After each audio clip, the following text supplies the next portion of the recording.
Perkenalkan, nama saya Marsha Makiking. Di sini saya akan menjelaskan mengenai perawatan esensial bayi baru lahir. Ada 9 langkah perawatan esensial bayi baru lahir. Yang pertama, pencegahan infeksi. Mencuci tangan sebelum dan sesudah melakukan kontak dengan bayi. Pakai sarung tangan bersih saat menangani bayi yang belum dimandikan. Peralatan telah didesinfeksi tingkat tinggi atau steril. Benda-benda lain yang akan bersentuhan dengan bayi dalam keadaan bersih, karena tangan dan benda di sekeliling kita jika tidak dibersihkan dapat menyebabkan infeksi dan tangan yang kotor memiliki banyak kuman yang jahat.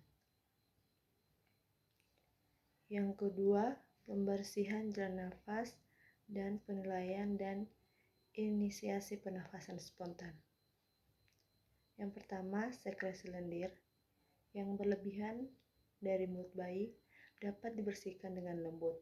Namun, hindari menyentuh lubang hidung karena dapat merangsang refleks inhalasi debris di trakea. Yang kedua, Apgar score untuk melihat pertama dan kelima bayi baru lahir yang dinilai, yaitu yang pertama, warna kulit dengan keterangan nilai 1-3 afiksia itu berat. Yang kedua, denyut jantung dengan keterangan nilai 4-6 itu afleksia sedang. Yang ketiga, tonus otak dengan keterangan nilai 7-10 itu normal. Yang keempat, aktivitas. Yang kelima, pernapasan. Yang ketiga, menjaga bayi tetap hangat.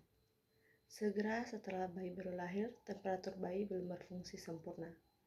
Oleh sebab itu, segera dikeringkan dan diselimuti walaupun di ruangan yang relatif hangat.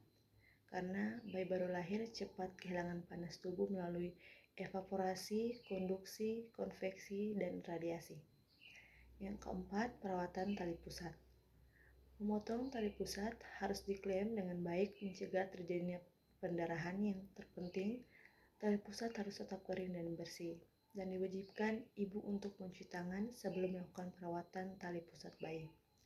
Rawatlah tali pusat bayi dengan baik, karena jika tali pusat tidak dirawat dengan baik menyebabkan infeksi. Yang kelima, inisiasi menyusui dini atau IMD. Bayi baru lahir diletakkan di dada atau perut atas ibu selama paling sedikit 1 jam untuk memberi kesempatan pada bayi mencari dan menemukan punting ibunya. ASI pada 1 jam pertama setelah kelahiran memiliki peran penting dalam mendukung kesehatan bayi baru lahir, karena ASI jam pertama mengandung kolostrum, yaitu cairan kental yang kaya akan nutrisi, protein, antibodi, dan faktor pertumbuhan yang penting untuk mendukung sistem kekebalan tubuh. Yang keenam, pencegahan infeksi mata. Berikan antibiotika tetraxylin 1% pada kedua mata bayi setelah 1 jam kelahiran. Pemberian salep ini berfungsi untuk mencegah atau mengobati infeksi bakteri yang dapat terjadi di mata mereka. Yang ketujuh, pemberian vitamin K. Pemberian vitamin K untuk mencegah terjadinya pendarahan karena defisiensi. Pada bayi baru lahir normal cukup bulan, berikan vitamin K 1 mg secara intramuskular di paha kiri lateral. Suntikan vitamin K dilakukan setelah prosesi MO. Yang kedelapan, yaitu pemberian imunisasi hepatitis B. Imunisasi hepatitis B bermanfaat untuk mencegah infeksi hepatitis B terhadap bayi, terutama jalur penukaran ibu dan bayi.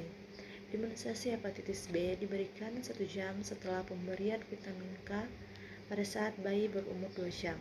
Yang kesembilan, pemeriksaan fisik BBL.